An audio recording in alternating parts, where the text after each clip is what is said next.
nawala ko nga mga kaputi yung payong nga ni mama. Tapos nag-iisip na ako kung ano nga pwede kong ipalit na payong. Tapos na nakita ko tong video na to sa TikTok, talagang sobra akong nagulat. Kasi tingnan nyo tong kakaibang payong na to na nag-trending. Ayan o, kasi tong payong na to meron daw siyang electric fan, tapos meron pa siyang aircon. Grabe, mas maganda tong pamalit dun sa nawala akong payong kay mama. Totoo kaya to? Wow! Grabe, ang galing naman ng payong na yun mga kapudi. Meron pa lang ganun kaangas na payong, no? Meron na nga siyang electric fan, meron pa siyang parang aircon. Kasi lumalabas na doon sa pinakataas na parang may usok, pero malamig daw yun. So sakto nawala ko yung payong ni mama kahapon at hanggang ngayon hindi niya pa rin alam na nawawala yung payong niya. So pwede ko pamalit yung payong na nakita natin na sa TikTok. So bilhin na natin yan at titignan natin kung totoo. So tara na! Ay, nabili ko na pala siya. Nandito na pala siya sa likod ng sasakyan. Dumating na pala siya kanina. Ito na siya. Ayan. Ayun, so ito yung payong na nakita natin na sa TikTok. Sakto-sakto rin yung payong na yan kasi sobrang init ngayon kasi itong payong na to may electric fan, meron pang aircon. So buksan na natin to, titignan natin kung totoo. So tara. Ayan, so ito na, buksan na nga natin. Totoo talaga itong payong na to. Sana maganda to para ito yung pamalit ko sa payong ni mama. Ayan. Ito na. Ayan, so ito yung payong. Color black din yung payong ni mama na nawala ko kahapon. Sakto to, hindi niya mahalata. And so ito yung payong na nakita natin sa TikTok na meron daw electric fan, tapos meron daw na aircon. So tara, tignan natin. Yung payong na to. And so meron din siyang dito sa pinakahawakan niya. Dito ata nilalagay yung tubig para maging aircon. So buksan na natin siya. Ayun, may button siya. Yan, meron siyang button. Dito ata pipindutin para umandar yung electric fan. Ayan, so meron din siyang ganito. Di ko lang alam kung para saan to, pero napipindot siya. Amazing. Siguro ito yung sa aircon na pindutan, tapos ito yung sa electric fan. Di ko alam. So buksan na natin para malaman na natin. Ayan, so ito yung payong. Yan, ganito yung haba niya. Yan, ganyan lang siya kalaki, ganyan siya kahaba. Manipis lang din siya. Para sa natural na payong. Tapos kapag binuksan, ito na siya. Ayan. Oh my God, ang ganda ng quality ng payong, oh. Tingnan nyo, parang kumikintab-kintab. Yes, ito na, buksan na natin para makita natin yung pinakaloob niya. Ito na, yung 1, 2, 3.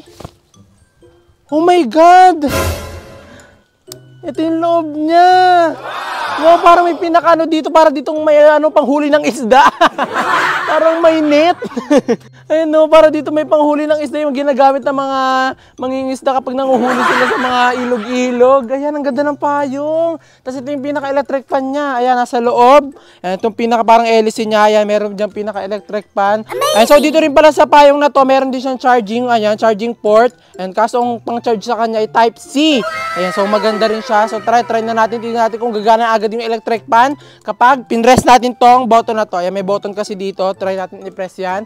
1, 2, 3. Oh my God! Electric fan! Lakas! Uy, ang lakas ng electric fan, ha? Oh? Wow! Ang astig ng payong na to. May number 1 ba? Oh, number 1 pa lang pala yun. Ito number 2. Paparinig ko sa inyo yung tunog ng electric fan. Ayan, oh. Amazing! Oh, diba? Ang astig ng payong na to. Hindi ka talaga mainitan dito. Tingnan natin number 3. Ah, number 2 lang siya.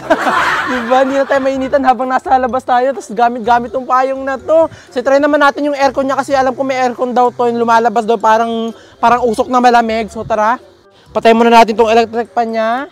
Ayan. So, saan dito kinakabit yung parang ano? Kasi nakita ko doon parang may kinakabit silang bote na may tubig. Ayan, try natin ito tanggalin. Ayun, may hose! Amazing! May hose siya na ganito. Dito ata nilalagay yung bote na may tubig. Ayun, so tara, lagyan na natin siya dito ng bote na may tubig para mapagana na natin yung aircon niya. So tara na! Ayan, so ito na, meron tayo ditong bote na meron tubig. So ilagyan na natin siya dito sa pinakailalim. Shoot natin siya dyan, itong pinaka-hose. Tapos sara natin siya. Dapat maayos yung pagkakasara natin. Ayan. So mukhang okay na yan. Ang laki naman ng bote. So buksan ulit natin to. Ayan. And then try na natin paandar. Ang laki. So try natin paandarin muna yung electric fan. And then try na natin yung aircon niya. Ito na. Yung 1, 2, 3. Sa aircon. Ayun. Hala. Ano yun? May ulan. Hindi naman miss yung nilalabas niya, ulan. Ano to? Payong na merong instant ulan. Payong na merong ulan sa loob. Ano? Basang-basa na ako. Tingnan nyo. Ang grabe la, basang-basa na yung payong ko. Hindi naman to aircon, akala ko pa naman ng aircon. Diba? Kaya nga tayo bumili ng payong para maprotektahan tayo sa ulan. Itong payong na to, talaga naglalagay siya ng ulan sa loob. Ang astig. Okay na sana electric fan eh, meron pang ulan sa loob. Pwede to kapag magliligo ka sa ulan tapos gusto mo rin magpayong, di ba? Pag ayaw mo ng tubig ulan, ito ka oh, kuha kang tubig sa inyo.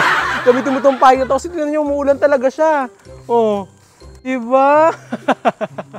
Basang-basa ka dito. Pero maganda tong payong na to ha, dahil doon sa electric fan niya, doon ako nagandahan sa electric fan niya kasi talagang malakas yung electric fan niya. Hindi talaga siya yung sobrang hinang electric fan na parang walang hangin. Ito meron talaga siyang hangin, ang astig na ito. Yan oh. Oh, di ba? Oh, lakas ng hangin. Galing. Astig pa rin itong pahing na ito. Matutuwa pa rin dito si mama kasi itong pahing na ito may electric fan. Yung pahing na nawala ko, wala. Walang electric fan yan.